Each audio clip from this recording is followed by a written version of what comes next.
Hello बच्चों, आज का हमारा प्रश्न है नाइट्रोजन तत्व में पी उपकोष में इलेक्ट्रॉनों का वितरण बताइए। तो हम यहाँ पर इलेक्ट्रॉनों का डिस्ट्रीब्यूशन करके देखते हैं नाइट्रोजन के पी उपकोष में कैसे होता है।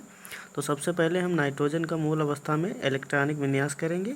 तो बच्चों, नाइट्रोजन का परमाणु क्रमांक होता है 7 और इलेक्ट्रॉनिक विन्यास हो जाएगा 1s2 2s2 2p3। ठीक है। अब यहाँ पर हम देख सकते हैं कि जो नाइट्रोजन का पी उपकोष है उसमें 3 इलेक्ट्रॉन है। ठीक है, यानी कि नाइट्रोजन के पी उपकोष में 3 इलेक्ट्रॉन है। नाइट्रोजन के पी उपकोष में 3 इलेक्ट्रॉन हैं और ये जो तीनों इलेक्ट्रॉन हैं पी उपकोष में हमें भरना है। तो हम कैसे भर सकते हैं? हम यहाँ पर मान लेते हैं ऊर्जा के बढ़ते क्रम के हिसाब से उपकोषों को व्यवस्थित करेंगे। तो ये आपका सबसे कम ऊर्जा वाला आपका ऑर्बिटल, इसके बाद में ये उसके बाद आएगा और ये हो जाएगा आपका सबसे अधिक ऊर्जा वाला आपका उपकोष।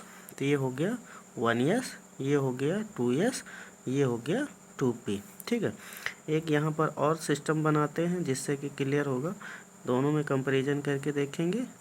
ये हो गया आपका तीसरा स्टेप। ठीक है, अब अगर यहाँ पर देखा जाए तो इलेक्ट्रॉनों का वितरण करके तो इस तरीके से इलेक्ट्रॉन वितरित किया जाएगा। 1s में 2 इलेक्ट्रॉन हैं इस तरीके से, 2s में 2 इलेक्ट्रॉन हैं इस तरीके से, और 3s में मान लेते हैं हमारे पास में कितने इलेक्ट्रॉन हैं 3। तो हम इनको इस तरीके से वितरित कर सकते हैं। इसके अलावा इधर देखते हैं तो ये आपका 1s 2 इलेक्ट्रॉन भरे गए, 2s ये 2 इलेक्ट्रॉन और 2p में ये 3 इलेक्ट्रॉन इस तरीके से। तो यहाँ पर ये पूछा जाए कि कौन सा सिस्टम आपका सही है। मान लेते हैं ये आपका ए सिस्टम है और ये आपका मान लेते हैं बी सिस्टम है। ठीक है, तो यहाँ पर देख सकते हैं हुंड के नियम से इलेक्ट्रॉन नहीं भरे, लेकिन यहाँ पर देख सकते हैं हुंड के नियम से इलेक्ट्रॉन भरे हैं।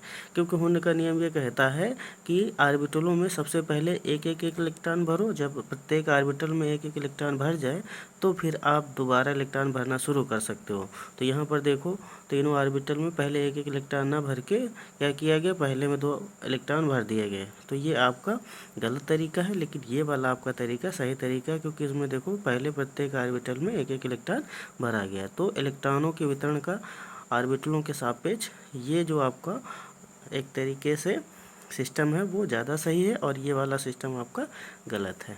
Thank you.